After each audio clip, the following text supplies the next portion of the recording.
Vishal sir எப்போ கல்யாணம் பண்றாரோ, அவர் எப்போ தாலி கட்டுறாரோ அதுக்கப்புறம் தான் சார் நான் கட்டுவேன். பெட்ரோமாக்ஸே தான் வேணும்னு சொல்லி ஒரு பையன் வந்து சொல்லிட்டு இருக்கிறாரு. ஒன்று சாக்லேட் பாயோ அந்த ஒரு ஜோன்ல பார்க்கும்போது அந்த இந்த லுக்ல மேபி பார்க்கும்போது யாருமே அந்த சாக்லேட் பாயோ பண்ண எப்போங்க ஆக்ஷன் மாறு, ரெண்டாவது படமே ஆக்ஷன் பண்ணிட்டேங்க. ஒரு அளவுக்கு தான் பொறுத்துப்பான், அதுக்கப்புறம் சண்டை போகணும்னு நினைப்பான். WWF பார்த்து வளர்ந்த பையன். ஸோ யாரை கேட்டாலும் கேட்கறது வந்து டனல் அப்படின்னு தான் சொல்றாங்க. சார் இந்த உலகம் வந்துட்டு ஒரு உலகம் தான் சார் நம்ம எல்லாருமே வாழ்றது.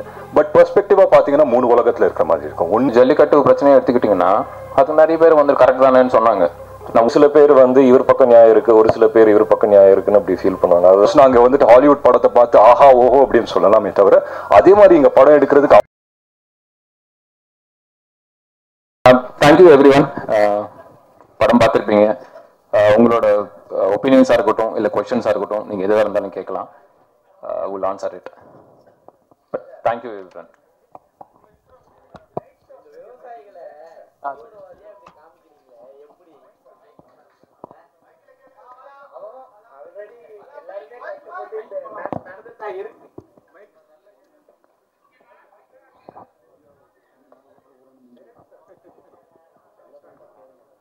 Yes sir. So இங்க நாட்டுல நடக்கிறது தான். பட் ஆனா நம்மளுக்கு தினம் தினம் அது கேள்விப்பட்டுட்டே தான் இருக்கும். பட் அவங்கள வந்து நம்ம வந்து சப்போர்ட் பண்ணணும் தானே. ஸோ அவங்க வந்து இந்த மாதிரி ஒரு எக்ஸாம்பிளிஸா அவங்க ரிவெஞ்ச் எடுக்கிற மாதிரி இல்லை சார். அதாவது நீங்கள் அதே கதையில் பார்த்தீங்கன்னா தற்கொலை பண்ணிக்கிட்ட சில பேரும் இருக்காங்க இல்லைங்களா. அந்த சிஸ்டம்க்கு அகேன்ஸ்டாக ஃபைட் பண்ணவங்களும் இருக்காங்க. ஒருத்தன் அவனால் முடியும்னு வச்சுக்கோங்களேன். இப்போ நீங்கள் ஜல்லிக்கட்டு பிரச்சனையை எடுத்துக்கிட்டிங்கன்னா அது நிறைய பேர் வந்து கரெக்ட் தானேன்னு சொன்னாங்க. நான் ஊரெல்லாம் போய் சண்டை போட்டோம்ல, அகேன்ஸ்ட் சிஸ்டமாக இருக்கட்டும், அது திரும்ப வாங்கணும்ல.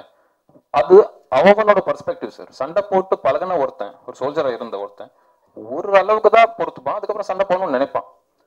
ஸோ அது அந்த பிரேக்கிங் பாயிண்ட் தான். இட்ஸ் நாட் லைக் எல்லா ஃபார்மர்ஸ் அப்படி இருக்காங்கன்னு நான் எதுவும் சொல்லலை. And more over he is fighting for his own house and family இல்லையா. ஸோ நான் அப்படி ஃபார்மர்ஸை மீன் பண்ணல. அப்படி உங்களுக்கு தெரிஞ்சிருந்ததுன்னா ஐம் சாரி. ஏன்னா இதே முருகதாஸ் சார் ஒரு படம் எடுத்திருப்பாரு, இதே சேம் இதே பேட்டர்ன்லேயே இருக்கும், கத்தி. அதுலேயும் அதே தான் பழி வாங்குற மாதிரி தான் போகும். பட் ஆனால் ஒரு இடத்துல மெசேஜ் மாதிரி சொல்லியிருப்பாங்க. ஆனால் நீங்கள் ஒட்டுமொத்தமாக ஒரு இடத்துல போய் போட்டுடுறீங்க. ஏன்னா நம்ம எல்லாருமே அங்கே தான் வந்து சேவிங் பண்ணுறோம். எல்லாருமே அங்கே தான் சேவிங் பண்ணுறாங்க. அதை எடுத்து குப்பையில் போட்டு திருப்பி இது பண்ணுற மாதிரி காமிக்கிறது இல்லை. ஏன்னா இவங்களும் கஷ்டப்படுறாங்க. கஷ்டப்படுறதுக்கு சப்போர்ட் பண்ண தான் ஒரு லாஸ்ட்டில் சொல்கிறாங்க. ஸோ அப்படி இருக்கும்போது ஒரு மெசேஜ் கரெக்டாக கன்வே பண்ணியிருக்கணும்ல லாஸ்ட் டைம். இல்லை, எனக்கு தெரிஞ்ச இந்த கொஸ்டின் உங்களுக்கு வர்றதுக்கு ரீசனே வில்லன் நீங்கள் ஹீரோவை பார்த்ததுனால. சரி, அவன் அந்த ஒரு ஆக்ஷன் எடுக்கிறான், அது தப்புன்னு சொல்றதுக்கு தான் ஹீரோ இருக்காங்க. இப்போ ஹீரோவே அந்த ஆக்ஷன் எடுக்கிறாரு, நான் அதை சப்போர்ட் பண்றேன்னு வச்சுக்கோங்க. அப்போ ஹீரோவை நான் அந்த இடத்துல வச்சிருப்பேன். அவர் பண்ற தப்புன்றதுனால தான் அவர் வில்லனா வச்சிருக்கோம். ஸோ இந்த படத்துல யார் ஹீரோனே எனக்கே புரியல. அவர் ஒரு பக்கம் அதர்வா ஆக்ஷன்ல பின்றாரு, இவர் ஒரு பக்கம் கதையில பின்றாரு. இல்லை சார், அதாவது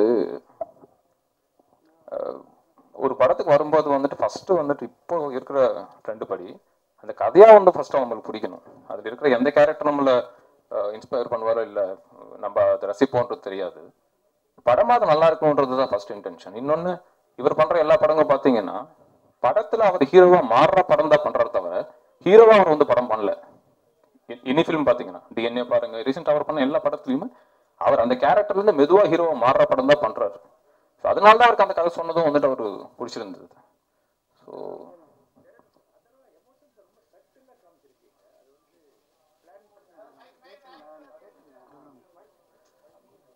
சார்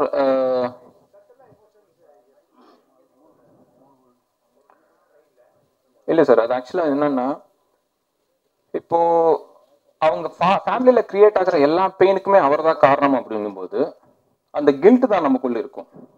ஓகேங்களா, நம்மளால ஒரு தப்பு நடந்துச்சுன்னு வச்சுக்கோங்களேன், அப்பதான் வந்து நம்ம ஓவரா ரியாக்ட் பண்ணுவோம் தவிர நம்ம வந்துட்டு அந்த ஒட்டுமொத்த பெயினுக்கும் நம்ம தான் காரணமா இருக்கும்போது வந்துட்டு அந்த கில்ட்ல அவங்க சட்டில் ஆயிடுவாங்க. ஆமா, சட்டில் தான் வந்துட்டு அது வெளியே வரும். ஏன்னா அந்த மொமெண்ட்டை திரும்ப திரும்ப ரீலீவ் பண்ண மாட்டாங்க, அந்த பெயின்ல இருந்துட்டு இருப்பாங்க. ஸோ நீ ரெண்டு கேரக்டர்ஸுமே பெயின்ல இருக்கிற கேரக்டர்ஸ் தான் சார். டேரக்டர் சார் நியாயப்படி இவர்தான் சார் ஜெயிச்சிருக்கணும். நியாயப்படி நம்ம அஸ்வின் தானே ஜெயிச்சிருக்கணும். ஏன்னா அவர் வந்து அவங்க ஊரை அழிச்சதுனாலதான் அவர் இப்படி ஒரு ரிவெஞ்ச் எடுக்கிறாரு. அப்போ நியாயமான ரிவெஞ்ச் தானே. ஹீரோவும் அதுக்கு சப்போர்ட் பண்ணிருக்கணுமே. சார் அது ஆக்சுவலா நீங்க நல்லா சொன்னீங்க. முன்னாடி இருக்கிறவங்க அது தப்புன்னு சொல்றாரு. அதுதான் சார் இப்போ டிஃபரன்ஸ் ஆஃப் ஒப்பீனியன். ஃப்ரண்ட் பேக்ல உட்காந்துருக்கீங்க, ஒரு சீட் டிஃபரன்ஸ்ல உட்காந்துருக்கீங்க. நீங்களே வந்து அதை கரெக்ட்னு ஃபீல் பண்றீங்க, அவர் அதை தப்புன்னு ஃபீல் பண்றாரு. அதுதான் சார் இங்க அதுதான் sir. No no no no sir, தீவிரவாத காட்டணும். அம்பேத்கர் காட்டுறீங்க, ஸோ நீங்க லா படி நடந்துக்கணும்னு செகண்ட் பார்ட்டுக்கு தான் காமிக்கிறீங்க. 2 பேருக்கு எடுத்துக்கும் அதே தான். நம்ம விவசாயிகளை வந்து தூக்கி தான் காட்டுமே தவிர, நம்ம அவங்க வந்து ரிவேஞ்சுக்காக இந்த மாதிரி ஒரு ஸ்லம் ஃபுல்லா இது பண்ணி அவங்க வந்து ரிவேஞ்ச் எடுக்கிறாங்க அவங்க அந்த மாதிரி காட்டிங்கன்னா அதான் நாங்க கேட்க வரோம். இப்போ அந்த விவசாயிங்க வந்து ரிவேஞ்ச் எடுக்கிறாங்கன்ற மாதிரி காட்டல. அதனாலதான் நான் அவங்க எல்லாரையும் வந்துட்டு அந்த அந்த மைண்ட்ஸ்ல ஒர்க் பண்ற காஸ்டியூம்லயே வந்துட்டு வச்சிருப்பேன். ஓகே, ஒரு ரக்கடான லைஃப் வாழ்ந்துட்டு இருக்க ஒரு கேரக்டர் அவங்க வச்சிருப்பேன் தவிர, அவங்க வேட்டி கட்டிட்டு வந்துட்டு விவசாயிகளை வந்து நான் எங்கேயுமே போட்டு பண்ணல. அதுதான் சார். நீங்க மைக் சார், இந்த ஸ்டோரி டேரக்டர் உங்ககிட்ட சொல்லும் போது உங்களுக்கு என்ன தோணுச்சு? இப்ப இருக்கிற கரெக்ட்ல வந்து எல்லாமே நடந்துன்னு இருக்கு. மக்களை வந்து அடிக்கிறதெல்லாம் போலீஸ் தான், பின்னாடி இருக்கிறதெல்லாம் ஆட்சியாளர்கள் தான். ஸோ இந்த ஸ்டோரி பண்ணும்போது நீங்க ஏதாவது டேரக்டர் ஏதாவது சொன்னீங்களா, இல்லை ஏதாவது ஸ்கிரிப்ட்ல ஏதாவது மாத்துனீங்களா? இல்லை சார், செகண்ட் ஹாஃப்ல ஆக்ஷன் பிளாக்ஸ் அதெல்லாம் ஒர்க் பண்ணோம். பட் இந்த ஸ்டோரி வந்து நான் கேட்கும்போது எனக்கு ஒரு விஷயம் பட்டு சார், இப்போ நீங்கள் கேட்ட கேள்விக்கும் ஒரு பதிலாக இருக்கும்னு நினைக்கிறேன். இந்த உலகம் வந்துட்டு ஒரு உலகம் தான் சார், நம்ம எல்லாருமே வாழ்றது. பட் பெர்ஸ்பெக்டிவா பார்த்தீங்கன்னா 3 உலகத்தில் இருக்கிற மாதிரி இருக்கும். ஒன்று நான் பார்க்குற உலகம், என் பெர்ஸ்பெக்டிவ்ல எனக்கு தெரியுற உலகம். ஒன்று உங்கள் பெர்ஸ்பெக்டிவ்ல இருந்து தெரியுற உலகம். பட் ரியாலிட்டி என்னன்னா 2 பேரோட ஒரு காமன் பாயிண்ட் ஒன்று மீட் பண்ணுறோம் சார், அதுதான் ரியாலிட்டி, அதுதான் நிஜம் உலகம். ஸோ வந்துட்டு இங்கே யார் சார் தப்பு, யார் கரெக்ட்? ஸோ யூனிஃபார்ம் போட்டவங்க எல்லாமே கரெக்ட் அப்படின்னு கிடையாது. யூனிஃபார்ம் இல்லாமல் ஃபார் எக்ஸாம்பிள் அஸ்வினோட கேரக்டர் ஆகட்டும், அவர் ஒரு பேக் ஸ்டோரி வச்சு போராடுறாரு. ஸோ அவர் பெர்ஸ்பெக்டிவ்ல பார்க்கும்போது அவர் கரெக்டாக இருக்காரு, என் பெர்ஸ்பெக்டிவ்ல பார்க்கும்போது எனக்கு கரெக்டாக படுது. ஸோ நீங்க ஓவராலா பார்த்தீங்கன்னா யாருமே இங்கே சரி, யாருமே தப்பு கிடையாது சார். சூழ்நிலை, அந்த சூழ்நிலைக்கு நாங்கள் எடுக்கிற முடிவு இல்லை அந்த சூழ்நிலைக்கு கொடுக்குற ரியாக்ஷன்ஸ் தான். அந்த விதத்தில் பார்த்தா I think it is an overall entertaining ஃபிலிமா பண்ணுங்கிறது தான் நோக்கம். அதை பண்ணியிருக்கோம் நம்புறேன் சார். ஏற்கனவே ஒரு 100 படம் பண்ணீங்க நீங்க, அதுவும் சூப்பர் போயிட்டு நல்லா படம் போச்சு. இப்போ இந்த படமும் நல்லா இருக்கு. ஆனா சில எங்களுக்கு வந்து மாற்று கருத்துக்கள் என்னன்னா, அந்த கேரக்டர் நீங்க பண்ணி நீங்க மாத்திருக்கலாமோன்னு சொல்லிட்டு எங்களுக்கு ஒரு விஷயம் நாங்க பாக்குறோம், எங்க விஷயம் நாங்க பாக்குறோம் சார், நான் பாக்குறேன். ஓகேங்களா, அதை மாற்றத்தை இருக்குமா? எப்படி சொல்றீங்க? என்னன்னா இப்ப நீங்க ரெண்டு ஹீரோல யாராவது ஒரு ஹீரோ தான் வந்து ஜெயிப்பாங்க. ஆனா வந்து விவசாயிக்காக சப்போர்ட் பண்றவங்க ஜெயிச்சா நல்லா இருக்கும்னு நாங்க நினைக்கிறோம். நீங்களும் அவரை சப்போர்ட் பண்ணிருக்கலாம்னு நினைக்கிறோம், வேற ஒன்றும் இல்லை. அவரை பிடிச்ச கடைசியில் காலி பண்றீங்களா? அப்படி இல்லை, மனசளவுல சப்போர்ட் பண்றதா சார், படத்துல வந்து பண்ண முடியல. அதுதான் சார், இந்த படத்துக்கு ஹீரோயினே தேவையில்லை, ஒரே ஜானர்ல போயிருக்கலாம். அந்த ஹீரோயின் கேரக்டர்னால என்ன பிளஸ், ஒரு டூயட் இல்லை, ஒரு இது இல்லை, ரொம்ப இது இல்லை, அந்த மாதிரி தைரியமா படம் எடுக்கலாமா சார்? ஒரு ஜானருங்கும் போது ஃபாரின் படங்கள்லாம் நிறைய வரும், உங்களுக்கே தெரிஞ்சிருக்கும். அப்படி அந்த மாதிரி நீங்க வந்து தைரியமா எடுப்பீங்களா? இல்லை சார், கண்டிப்பா எடுக்கலாம் சார். ஏன்னா இன்னைக்கு இருக்கிற காலகட்டத்தில் ஐ திங்க் எவ்ரி இயர் வந்து சினிமா மாறிக்கிட்டே இருக்கு சார். போன வருஷம் நம்ம பார்த்த சினிமா இன்னைக்கு கிடையாது, இன்னைக்கு வந்து திருப்பி மாறிடுச்சு. அண்ட் நம்ம எக்ஸ்போஜரே பார்த்துக்கோங்களேன், நெட்ஃபிளிக்ஸ்ல வந்து நிறைய கண்டென்ட் எக்ஸ்போஸ் ஆகிறோம், இல்லை ஓடிடி பிளாட்ஃபார்ம்ஸ், நிறைய பிளாட்ஃபார்ம்ஸ்ல எக்கச்சக்க கண்டென்ட் வருது. பட் தியேட்டருக்குள்ள போகும்போது மியூசிக் அதெல்லாம் தேவைப்படுது சார்.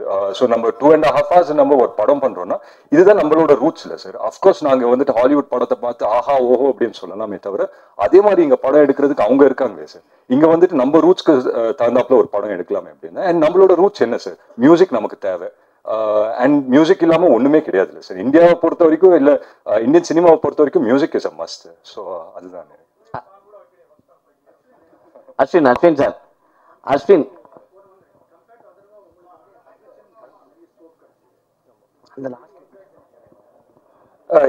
எஸ் சார், எனக்கு இந்த கேரக்டர் ரொம்ப, டைரக்டர் சார் வந்து ஃபர்ஸ்ட் கதை சொல்லும்போது அந்த அக்ரேஷனை விட அவருக்குள்ளார இருக்கிற ஒரு ட்ராமா, அந்த அந்த அக்ரேஷனோட காசே வந்து அந்த ரூட் காசே அந்த ட்ராமானால நிறைய விஷயங்கள் பிளே பண்ற ஸ்கோப் இருந்தது.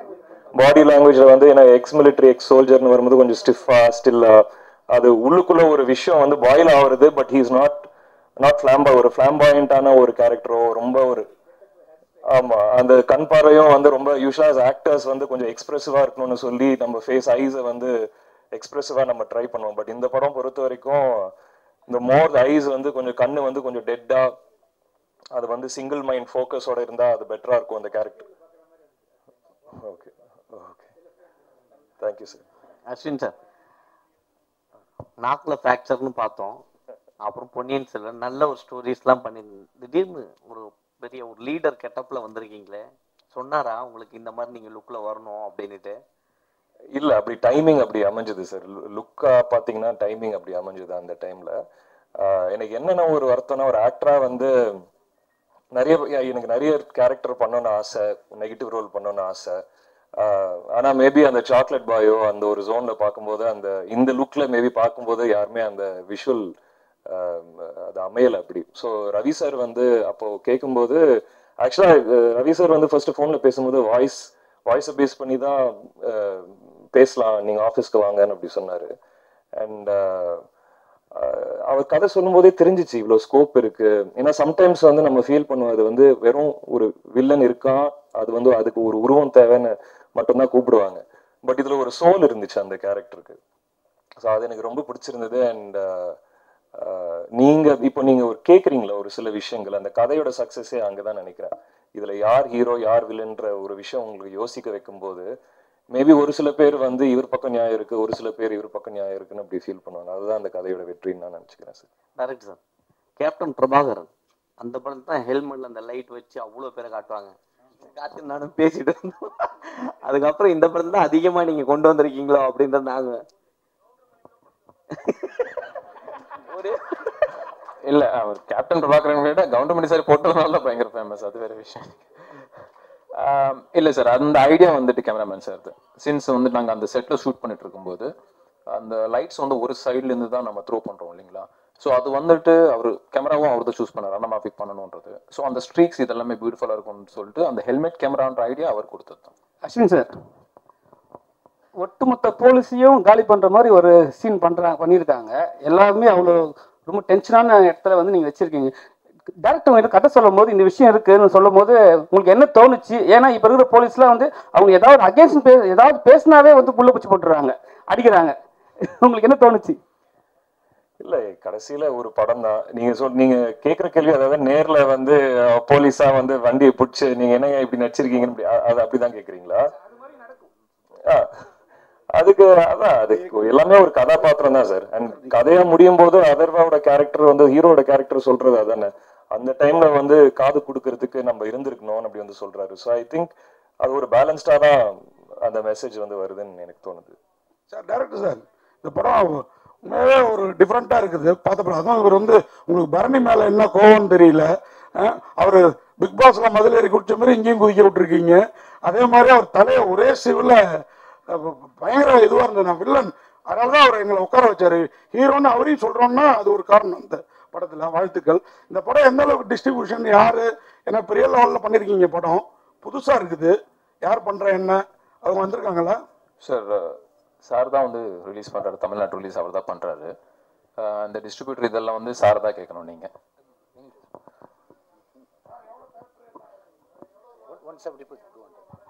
ஸோ 200 தியேட்டர்ஸ் ப்ளே பண்றாங்க சார். இப்போதைக்கு 200 தியேட்டர்ஸ் லாக் பண்ணியிருக்காங்கன்னு சொல்றாரு.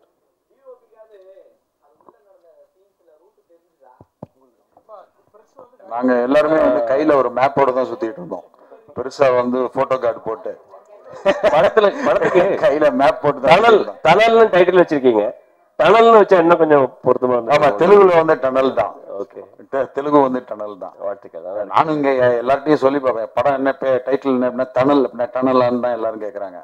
இங்கேயுமே வந்து நம்ம டனல்னே வச்சிருந்துக்கலாம்னு நினைக்கிறேன். எல்லாம் யாரை கேட்டாலும் கேட்கறது வந்து டனல் அப்படின்னு தான் சொல்றாங்க. சார், இயக்குனருக்கு ஒரு கேள்வி சார். இங்க சார், ஆக்சுவலா ஒரு 10 இயர்ஸ் கிட்ட இருக்கும் முன்னால வந்து இது ஒரு ரியல் இன்சிடென்ட் நடந்தது. வேளச்சேரியில வந்து ஒரு என்கவுண்டர் இருந்துச்சு.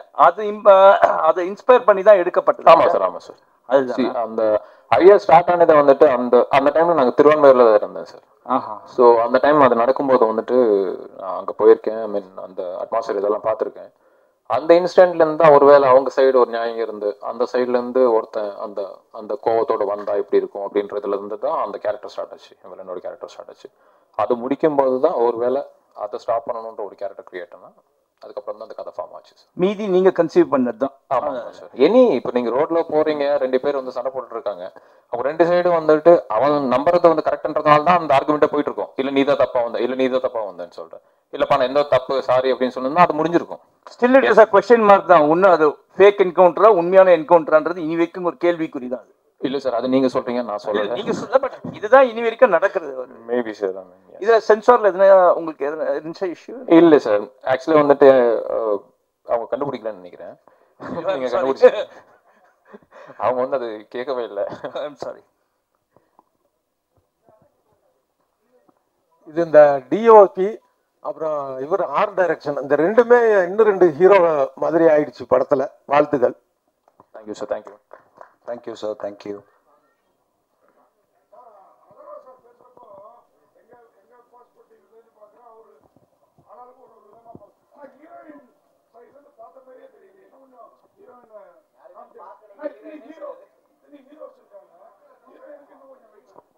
இல்லை சார், அது என்னோட ஃப்ளா தான். அதாவது வந்துட்டு அவங்களுக்கு இன்னும் இம்பார்ட்டண்ட்டான ஒரு ரோல் எழுதியிருக்கணும். இனிஷியலாக வந்துட்டு சொல்கிறதுக்கு நான் அந்த இனிஷியலாக ட்ராக் பண்ணும்போது வந்துட்டு அது ஹீரோயினாக நாங்கள் ட்ராக் பண்ணல, அந்த கமிஷனரோட பொண்ணாக தான் ட்ராக் பண்ணியிருந்தோம். பட் என்னென்னா சில காரணங்களாலையும் வந்துட்டு அது மாற்றி அது எழுத வேண்டியதாக இருந்துச்சு. Thank you sir. Saravanan sir. Sir இங்கே சார், இது வரைக்கும் சினிமோகிராஃபி இதில் நல்லா இருந்தது. இது வரைக்கும் ஃபுல்லாக வெங்கட் பிரபு சார் அந்த டீம்லேயே பண்ணியிருக்கீங்க. புதுசாக ஒரு டேரக்டரோட ஒர்க் பண்ணியிருக்கீங்க. அந்த எக்ஸ்பீரியன்ஸ் எப்படி இருந்தது? அதே மாதிரி உங்கள் சன்னி அப்படியே இன்ட்ரடியூஸ் பண்ணிங்கன்னா நல்லாயிருக்கும். ஓகே. எனக்கு இவரை வந்து ஒரு 10 வருஷத்துக்கு முன்னாடி தெரியும். நான் ஒரு தெலுங்கு ஃபிலிம் பண்ணிட்டு இருக்கிறப்போ இவர் வந்து கடைசி ஏடி. ஹைதராபாத்தில் பாவர்ச்சின்னு ஒரு பிரியாணி ஷாப் இருக்குது. அங்கே 2 பேரும் வந்து ஒரு நாள் பிரியாணி சாப்பிட்டுட்டு இருக்கிறப்போ இவர் சொன்னார், நான் ஃபஸ்ட்டு படம் பண்ணுறப்போ உங்களை வச்சு தான் படம் பண்ணுவேன் அப்படின்னு. ரொம்ப சந்தோஷம்ப்பா அப்படிலாம் வந்து சொல்லிட்டு இதுவாகிடுச்சு. அப்புறமா மறந்துருச்சு 10 இயர்ஸ்க்கு அப்புறம். அப்புறமா சுரேஷ் சந்திரா சொன்னார், இப்போ அந்த பெட்ரோமாக்ஸே தான் வேணும்னு சொல்லி ஒரு பையன் வந்து சொல்லிட்டு இருக்கிறாரு, ஒன்று தெரியுமா அப்படின்னு சொன்னால் வந்து ரவி அப்போ வந்தார். நான் அன்றைக்கி சொன்னேன் உங்ககிட்ட அப்படின்னு சொல்லிட்டு. ஸோ அந்த மாதிரி வர்றப்போ வந்து இது ஒரு எக்ஸைட்டிங்கான ஒரு ஸ்கிரிப்ட். இது வந்து ஒரு சினிமாட்டோகிராஃபருக்கான ஒரு ஸ்கோப் இல்லை. இப்போ நீங்கள் எல்லாம் சொன்ன மாதிரி வந்து சினிமாட்டோகிராஃபருக்கு ஸ்கோப் இல்லை ஒரு ஸ்கிரிப்ட். ஸோ அந்த ஸ்கிரிப்டை வந்து 10 வருஷத்துக்கு முன்னாடி என்னை கமிட் பண்ணி ஒருத்தர் அதே மாதிரி கொண்டு வந்து கொடுத்ததில் எனக்கு ரொம்ப சந்தோஷம். அதுக்கப்புறம் சார்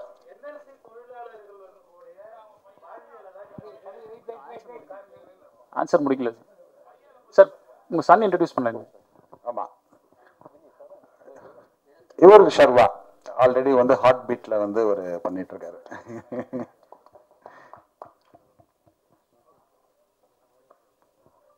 எல்லாருக்கும் வணக்கம். இன்னைக்கு எல்லாத்தையும் பார்த்ததுல ரொம்ப ரொம்ப சந்தோஷமா இருக்கு. நைஸ் சார், நல்லா பண்ணியிருந்தீங்க. Thank you. Thank you sir. And Atharva sir, இது வரைக்கும் சாக்லேட் பாயா பண்ணிட்டு இருந்தீங்க. ஸோ இப்போ ஆக்ஷன் ஹீரோவா மாறி இருக்கீங்க. ஸோ எப்படி இருக்கு இந்த நியூ ரூட்? எப்போங்க சாக்லேட் பாயா பண்ண, எப்போங்க ஆக்ஷன் மாற? 2வது படமே ஆக்ஷன் பண்ணிட்டேங்க. இல்லை, பட் ஆக்ஷன் வந்து என்னோட கம்ஃபர்ட் ஜோன். எனக்கு ரொம்ப பிடிக்கும் ஆக்ஷன் பண்ணுறது. நான்லாம் என்ன மாதிரி கிட்டனா இந்த WWF பார்த்து வளர்ந்த பையன். ஸோ எனக்கு சின்ன வயசுலேயே இந்த ஆக்ஷன் படம் பார்க்குறது, இல்லை ஆக்ஷன் ஃபிலிம்ஸ் வந்து நான் சினிமாவுக்கு வந்த பிறகு ஆக்ஷன் ஃபிலிம் செலக்ட் பண்ணி அன்னைக்கு வந்து ஆக்ஷன் ஷூட் பண்ணுறோன்னா எனக்குள்ளே வந்துட்டு ஒரு எனர்ஜி தனியாக அப்படியே வந்துடும். ஸோ அந்த விதத்தில் I think I'm enjoying the phase that I mean.